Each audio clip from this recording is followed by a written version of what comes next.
वंदे मातरम। आज 2023 में विधानसभा की कुछ जगहों पे इलेक्शन था, कुछ स्टेट में, जैसे मध्य प्रदेश, छत्तीसगढ़, राजस्थान और तेलंगाना, जिसमें बीजेपी के लिए तेलंगाना बहुत ही खास माना जा रहा था। खास तो उनके लिए चारों था, क्योंकि चारों के चारों एक बड़ा स्टेट था। लेकिन तेलंगाना में पहले से क्या था कि बीजेपी का कुछ भी नहीं था, कुछ भी फॉलोइंग नहीं था, कुछ भी वोट नहीं था। पिछले बार भी वहां के इलेक्शन में करारी हार हुई थी। बीजेपी का खाता तो खुला था, लेकिन कोई फायदा नहीं हुआ था। इस बार भी तेलंगाना से बीजेपी की तो हार हुई, कांग्रेस का जीत हुआ और भारी बहुमत से जीत हुआ। लेकिन फिर भी बीजेपी खुश है वहां से। क्यों? कांग्रेस तो खुश है वहां से, लेकिन बीजेपी भी वहां से खुश है। क्योंकि अगर दोनों के पलड़े से देखा जाए, दोनों के पलड़े से अब अगर हम देखते हैं, एक तरफ बीजेपी, एक तरफ कांग्रेस, और तीसरा है वो अवैसी की पार्टी जो भोगते रहता है, आपको पता ही है पूरे, जिसकी कि अपना स्टेट में थोड़ा सा भी जीत नहीं, अपना कभी नहीं बना पाता मुख्यमंत्री, या कभी फुल बहुमत से नहीं आता है, 7-8 सीट से ज्यादा नहीं ला पाता है। लेकिन वो पूरे देश में अपना कैंडिडेट खड़ा करता है। जिस राज्य में होता है इलेक्शन, वहां घुस जाता है। मुस्लिमों का मसीहा कहता है अपने आप को, जिसकी की कोई स्टेटस नहीं है। भोंकना सिर्फ उसका काम है। सेम वो है और उसका छोटा भाई, गंदा गंदा भाषण देना इनका तो एक लफ्ज हो गया है।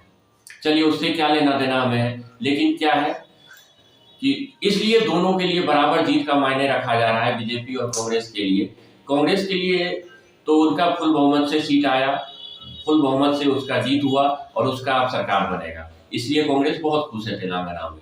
लेकिन दूसरी तरफ बीजेपी का वहां पे जो भी थोड़ा सा भी फैन फॉलोइंग नहीं था और अपना एमएलए नहीं जीतता था, उसका अभी देखिए 8 से 10 सीट के लगभग जीत गया है। वो इतना ज्यादा प्रोग्रेस करना मामूली बात नहीं है तेलंगाना में, जहां की आपका कुछ भी नहीं था, वहां इतना ज्यादा आप ले आते हो। और यहां तक देखिए, बाकी जो सीट वो हारा है, लेकिन वहां पे मतदाता उसका बढ़ गया है। पिछले बार जितना कम था उसका मतदाता, उससे कहीं ज्यादा बढ़ गया है। ये कांग्रेस के लिए एक झटका का विषय है, अवैसी के लिए भी ये झटका का विषय है। क्यों? क्योंकि उनको एक झटका लगा कि बीजेपी का धीरे धीरे तेलंगाना में फैन फॉलोइंग बढ़ते जा रहा है और मतदाता उसका बढ़ते जा रहा है। इसका मतलब तेलंगाना में भी बीजेपी पॉपुलर हो रहा है। और आने वाला लोकसभा चुनाव है, जिसमें कि बीजेपी हो सकता है तेलंगाना से भी बहुत अच्छा करेगी, क्योंकि वहां पे जो ये विधायक का चुनाव हुआ, इसमें पता चल गया बीजेपी को कि हमारा भी अब वहां पे उदय हो चुका है और हम भी कुछ कर सकते हैं वहां पे। इस कारण से बीजेपी वहां पे खुश है और कांग्रेस, अवैसी, ये सारे के सारे वहां पे बहुत ज्यादा नाराज चल रहे हैं वहां पे।